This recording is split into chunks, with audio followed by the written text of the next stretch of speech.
Students, welcome back to my channel. कैसे हो आप सब।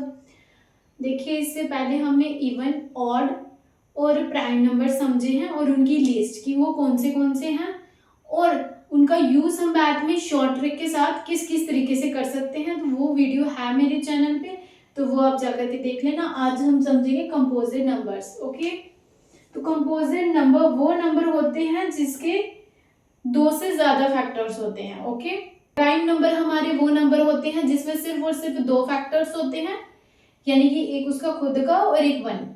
तो वैसे ही जो कंपोजिट नंबर हैं, यानी कि इनको आपने इंटर रिलेट करके याद रखना है कि कौन से क्या है। प्राइम नंबर्स में दो फैक्टर्स होते हैं, only two factors. Composite number में क्या होता है, मोर देन टू फैक्टर्स, यानी कि दो से ज्यादा फैक्टर्स होते हैं। ठीक है, तो लिख देंगे यहाँ पे numbers which have more than two factors are called composite numbers.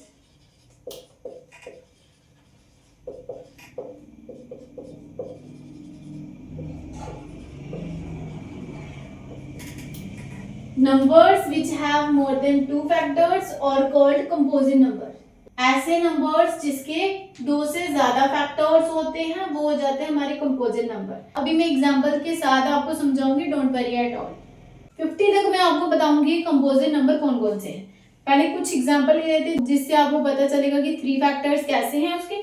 जैसे देखिए, वन जो है वो एक स्पेशल नंबर है खुद से ही, तो वो तो हमारा कंपोजिट नंबर नहीं है। टू देखिए, टू हमारा प्राइम नंबर है क्योंकि वो एक है उसका फैक्टर वन और एक है टू। तो उसके अलावा थ्री भी नहीं होगा क्योंकि थ्री भी हमारा प्राइम नंबर है। तो फोर से स्टार्ट होते हैं हमारे कंपोजिट नंबर।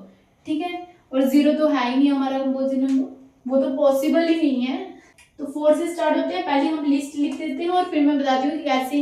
पहले हम लिस्ट पूरी मैं आपको बता देती हूँ कहाँ 50 तक कौन से हमारे कंपोजिट नंबर है, उसके बाद हम समझेंगे कैसे इसके तीन फैक्टर्स हैं। ओके, फर्स्टली आ जाएगा 4, 6, 8, 9, 10, 12, 14, 15, 16, 18, 20, 21, 22, 24, 25, 26, 27, 28।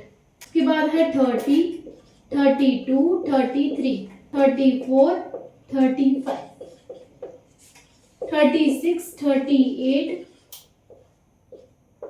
39, 40, 42, 44, 45, 45 के बाद आएगा 46, उसके बाद आएगा 48, 49 और लास्ट है 50। एक बार फिर से बता देती हूँ रिपीट करके।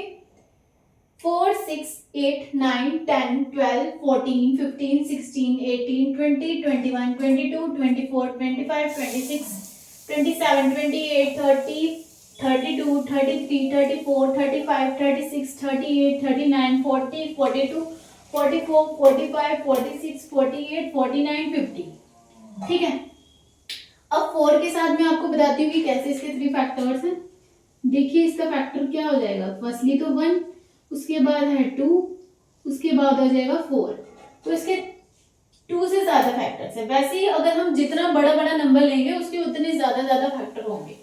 सिचुएशन ये है कि 2 से ज्यादा फैक्टर होने चाहिए, फिर चाहे वो 10 भी क्यों ना हो ना, उसकी हमें कोई भी टेंशन नहीं है।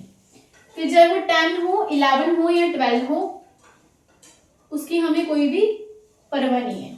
ठीक है, बस क्या होना चाहिए, 2 से ज्यादा फैक्टर्स होने चाहिए।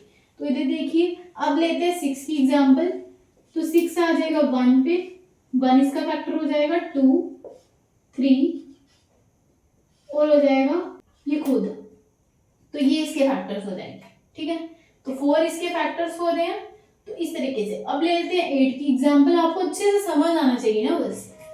तो 8 आ जाएगा 1, इसका 2 भी हो जाएगा फैक्टर, 4 भी हो जाएगा और ये खुद भी हो जाएगा। इसके भी 4 फैक्टर हैं, इसके 3, इसके 4 और इसके भी 4। क्या होना चाहिए? 2 से ज्यादा फैक्टर होने चाहिए। तो वैसे ही हम जितना बड़ा बड़ा नंबर लेंगे, जितना ज्यादा बड़ा नंबर उतने ज्यादा फैक्टर हो जाएंगे।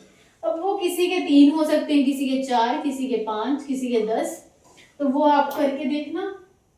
अब 50 के बाद के जो कंपोजिट नंबर है ना, वो आप कमेंट करके बताओ, जिससे मुझे पता लगेगा आपको कितना समझ में आया और कितना नहीं।